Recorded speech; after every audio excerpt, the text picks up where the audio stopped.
stop for a moment? Do you really think that I'ma fuck you while I'm slowing? I'm not taking over to your hotel. Hit it like a local, but you're calling back while I shut down.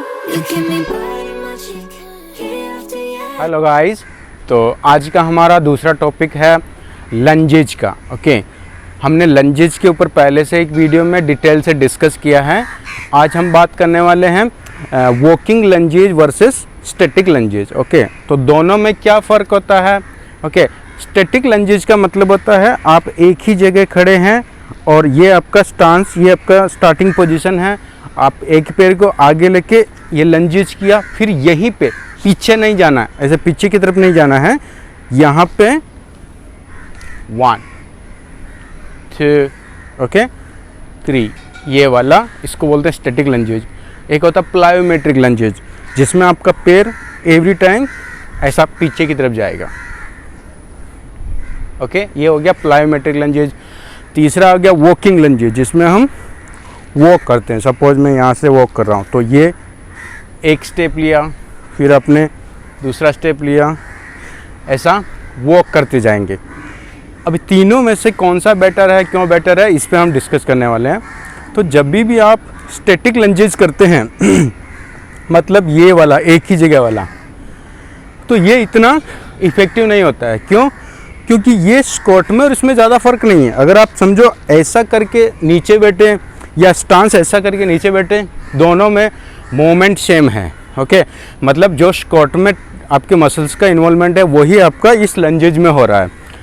तो ये ऐसा awkward position में आप squat तो नहीं कर सकते हैं, लेकिन ट्रेनिंग तो सेम हो रहा है। तो इसमें आपका वेट कॉम्प्रोमाइज़ होएगा, स्टेबिलिटी कॉम्प्रोमाइज़ होएगा। ओके, क्योंकि यहाँ आपका पर्पज़ है लंजेज करने का। तो लंजेज में जो एक्स्ट्रा बेनिफिट मिलता है, जो आपका स्टेबिलाइजिंग मसल्स का ज़्यादा डोमिनेंटली इन्वॉल्व होता है, जैसे आपका ग्लूटियस मीडियस और मिनिमस, आपका ग्लूटियल ग्रुप है पूरा, इसका जो 3 मसल का एक ग्रुप है, उसमें से जो सबसे बड़ा मसल है उसका काम है आपका हिप को एक्सटेंड करना। लेकिन दो छोटे मसल्स हैं मीडियस और मिनिमस, वो स्टेबिलाइजिंग करते हैं। लेकिन वो किस कंडीशन में स्टेबिलाइज करेंगे? जब भी आपका एक पैर हवा में है। ये जो बैलेंस करने का काम है वो ये मसल्स का काम है। ओके, तो अगर आप ये वाला लंजेज कर रहे हैं तो इसमें आपका पैर तो दोनों टिका हुआ है, बैलेंस तो आपका ऑलरेडी हो रहा, तो आपका वो मसल्स एक्टिव नहीं होएगा। ओके, तो ये वाला आपको स्किप करना है, स्टैटिक लंजेज। फिर दूसरा है प्लायोमेट्रिक लंजेज, जिसमें क्या होता है, अभी देखिए आप यहाँ पैर रखे हो, वापस पीछे, तो यहाँ से यहाँ तक जो ट्रेवल किया है, इस ड्यूरेशन में आपके वो मसल्स एक्टिव हो गए हैं। जैसे ही आपने पैर रखा, फिर से वो इनएक्टिव हो गया, फिर वापस पैर उठाया, मतलब पार्शली वो इसको चैलेंज मिल रहा है। जहाँ यहाँ से ट्रेवल करके यहाँ गए तभी, और फिर यहाँ से वापस आए तब भी, मतलब कॉन्स्टेंटली पूरा सेट में ये वाला एयर में नहीं था लेग, तो यहाँ जाके ये वापस से आपको सपोर्ट मिल गया, फिर वापस यहाँ पे। तो ये उसके कंपैरिजन में, अगर आप स्टैटिक लंजेज के कंपैरिजन में अगर आप प्लायोमेट्रिक लंजेज करते हैं तो ये ज़्यादा बेटर है। ओके, तो उसके कंपैरिजन में अभी हम एक तीसरा वाला करते हैं वॉकिंग लंजेज। अभी वॉकिंग लंजेज में क्या हो रहा, ये और प्लायोमेट्रिक लंजेज दोनों में ज़्यादा फर्क नहीं, क्योंकि इसमें भी वही हो रहा, ये पार्शली हवा में है, फिर रुक गया, फिर पार्शली हवा में है आपका पैर, और फिर आप रुक गए। तो इसमें और उसमें, लेकिन इसका डिसएडवांटेज क्या है कि जब भी आप वॉकिंग लंजेज करें, तो समझो यहाँ पे अगर मैं पहले प्लायोमेट्रिक लंजेज किया हूँ तो मैंने इसका 10 रिपीटेशन मारा है, तो 10 रिपीटेशन मारने के बाद में मेरा मसल थक गया, मेरा हार्ट भी थक गया, तो अभी मेरा हार्ट रेट एकदम एलिवेटेड है, समझो 130 140 पे मेरा हार्ट रेट हो गया है। तो अभी मैं थोड़ा सा ब्रेक लेता हूँ, मतलब 1 मिनट का ब्रेक लेता हूँ, तो क्या होएगा, मेरा हार्ट रेट नॉर्मल आ जाएगा। फिर जब मैं दूसरे लेग के साथ स्टार्ट करता हूँ, तो अभी मेरा ये वाला मसल ग्रुप जो है वो फ्रेश है, क्योंकि मैंने इसको अभी ट्रेन किया, तो ये फ्रेश है, और मेरा हार्ट रेट नॉर्मल हो गया। तो अभी मेरा हार्ट इसके लिए अच्छे से परफॉर्म करेगा, ब्लड सप्लाई, ऑक्सीजनेट और आपका न्यूट्रिशन सारा अच्छे से सप्लाई होगा, तो ये भी उतना ही लेवल पे परफॉर्म करेगा जितना इस पे किया था। लेकिन जब आप वॉकिंग लंजेस करते हैं, तो समझो अगर इसमें मैंने 10 सेकंड में 10 रिपीटेशन किया, फिर मैंने ब्रेक लिया, फिर इसका 10 सेकंड में 10 रिपीटेशन किया, तो क्या हुआ, 10 सेकंड में मेरा हार्ट काम करके फिर रेस्ट में आ गया। अभी अगर मैं यहाँ 20 स्टेप कर रहा हूँ, ऐसा वॉक करके, तो मेरा हार्ट कॉन्स्टेंटली काम कर रहा है, तो मेरे हार्ट को इतना ये रेस्ट नहीं मिल रहा है। कभी भी हम ज़्यादा रिपीटेशन मारते हैं लाइट वेट के साथ तो कैसा बर्निंग सेंसेशन फील होता है, तो इसका मतलब ये नहीं कि वो मसल ब्रेक डाउन हो रहा, वो बर्निंग सेंसेशन मतलब उस एक्टिविटी में जो बाई प्रोडक्ट निकल रहा है केमिकल, वो जो सेल के आजू बाजू जो लिक्विड रहता है उसको वो ज़्यादा एसिडिक कर रहा है। इसकी वजह से उस पर्टिकुलर हाई पीएच लेवल के एसिडिक एनवायरनमेंट में आपका एंजाइम जो आपको एनर्जी दे रहा है वो काम नहीं करता, इसकी वजह से हमको ऐसा थकान फील होता है।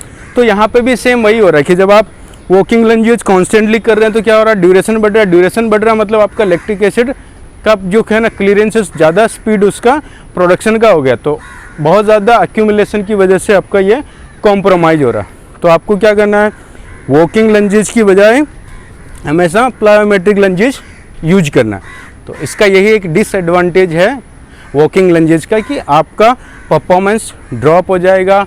और अगर आप समझो ये वाला किया स्टैटिक लंजेस की या फिर आपका प्लायोमेट्रिक लंजेस, ओके, इसकी बजाय अगर आपने प्लायोमेट्रिक लंजेस किया तो इसमें जब आप रेस्ट करके दूसरा वाला लेग्स को यूज करते हैं तो आप ज़्यादा इंटेंसिटी के साथ वर्कआउट कर सकते हैं, यह एक फ़ायदा है। तो अगर तीनों आपको भी समझ में आ गया कि तीनों लंजेज में से कौन सा बेटर है और उसका रीजन क्या है। स्टैटिक लंजेज स्क्वाट के जैसा है, करने का कुछ मतलब नहीं है क्योंकि इसमें ज़्यादा वेट लिफ्ट कर सकते हैं, सेम मसल काम करा, तो वो तो एक तरह से नहीं के बराबर लंजेज है। दूसरा है प्लायोमेट्रिक, इसमें क्या एक सेट मारा फिर आपने रेस्ट किया फिर दूसरा किया तो ज़्यादा परफॉर्म कर सकते हैं हेवी वेट के साथ में, ओके। फिर तीसरा वॉकिंग लंजेज, इसमें आपका अननेसेसरी थकान होएगा। तो ये कैसा फंक्शनल ट्रेनिंग का एक पार्ट है। अगर आप फंक्शनल ट्रेनिंग कर रहे हैं तभी आप वॉकिंग लंजेज को उसमें ऐड कर सकते हैं, क्योंकि फंक्शनल ट्रेनिंग जब आप करते हैं, फंक्शनल ट्रेनिंग का मतलब क्या होता है कि आपका दोनों का कॉम्बिनेशन होता है, एरोबिक एक्सरसाइज और anaerobic, weight training light weight के साथ में और रनिंग या कोई भी एरोबिक एक्सरसाइज जो लाइट वेट के साथ, दोनों का कॉकटेल, दोनों का कॉम्बिनेशन होता है, वही फंक्शनल ट्रेनिंग है कि थोड़ा सा आपने उछल कूद किया, बॉडी को थकाया और आपका फंक्शनल ट्रेनिंग हुआ। तो ये फंक्शनल ट्रेनिंग का एक पार्ट हो सकता है जब आप वॉकिंग लंजेस करें, क्योंकि इसमें आपका इंटेंसिटी लो रहेगा और थकान ज़्यादा आएगा क्योंकि ड्यूरेशन बढ़ रहा है एक्टिविटी का, ओके। तो अगर आप पर्टिकुलर वेट ट्रेनिंग के पर्पज़ से, स्टेबिलाइजिंग मसल्स को स्ट्रॉन्ग करने के पर्पज़ से अगर आप लंजेस कर रहे हैं तो हमेशा आपको ये प्लायोमेट्रिक वाला लंजेस प्रीफर करना है। और इसमें भी अगर आप समझे आपके लिए बहुत ईजी हो गया है, प्रॉपर बैलेंस हो रहा, तो आप फिर स्टेप अप के लिए ट्राई कीजिए, ओके। क्योंकि स्टेप अप जितने भी टाइप के लंजेज है सब लंजेज का एडवांस लेवल है। स्टेप अप में भी अलग अलग होता है, पहले आप समझो इतनी सी हाइट पे ऊपर नीचे हुए, फिर और ज़्यादा हाइट, फिर आपका एक लेग पूरा ही हवा में रहेगा, या तो आप अगर इतना बड़ा आपका टेबल है या जो भी आपने ऑब्जेक्ट लिया तो पूरा का पूरा नीचे बैठ के आप आ रहे हैं, तो पूरे रिपीटेशन के ड्यूरेशन में आपका एक लेग हवा में है, मतलब ये ज़्यादा चैलेंजिंग है, ये पार्शली है।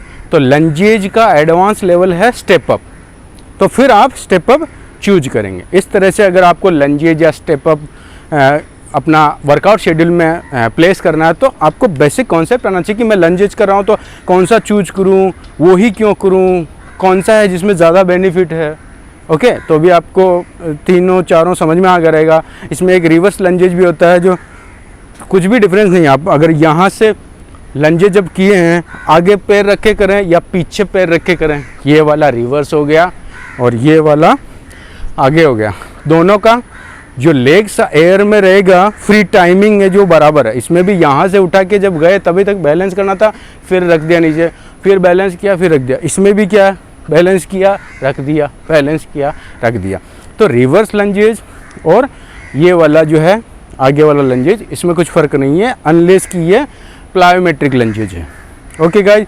तो लंजेज का डिफरेंट टाइप के लंजेज का कॉन्सेप्ट क्लियर हो गया है। अभी आप अपने वर्कआउट शेड्यूल, अपने स्ट्रेंथ और अपने टाइमिंग के हिसाब से ये वाला अपना ऐड कर सकते हैं लंजेज अपने लेग्स के वर्कआउट में, okay guys. Thank you so much.